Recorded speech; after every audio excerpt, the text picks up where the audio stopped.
విద్యార్థుల మానవతా దృక్పథం మరోసారి వెలుగులోనికి వచ్చింది. అనకాపల్లి జిల్లా పరవాడ మండలంలో గల స్థానిక జడ్పీహెచ్ స్కూల్లో 1993-1994 సంవత్సరంలో చదువుకున్న విద్యార్థి అనకాపల్లి నారాయణరావుకు గత 3 నెలల నుండి తీవ్ర అనారోగ్యంతో ఇబ్బంది పడుతూ ఇంటికే పరిమితం కావటంతో కుటుంబ పోషణ ఇబ్బందికరంగా మారింది.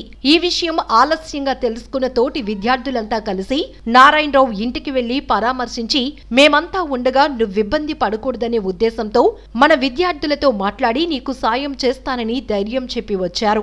అనంతరం 1993-94 సంవత్సరంలో చదువుకున్న విద్యార్థులంతా ఇటువంటి అవసరాల నిమిత్తం ఒక వాట్సాప్ గ్రూప్ ఏర్పాటు చేసుకున్నారు. దీంతో విషయాన్ని గ్రూప్ ద్వారా మిత్రులందరికీ తెలియజేశారు. విషయం తెలుసుకున్న తోటి విద్యార్థులు మానవతా దృక్పథంతో వాళ్ల స్తోమతను బట్టి తోటి విద్యార్థులంతా కలిసి నారాయణరావుకు సుమారు 70,000 రూపాయలు వసూలు చేసి అందించారు. ఈ సందర్భంగా నారాయణరావు మాట్లాడుతూ ఇటువంటి ప్రాణ స్నేహితులు ఉన్నంత వరకు నాకేం కాదని, నాకు సాయం చేసిన స్నేహితులందరికీ ప్రత్యేక ధన్యవాదాలు తెలిపారు.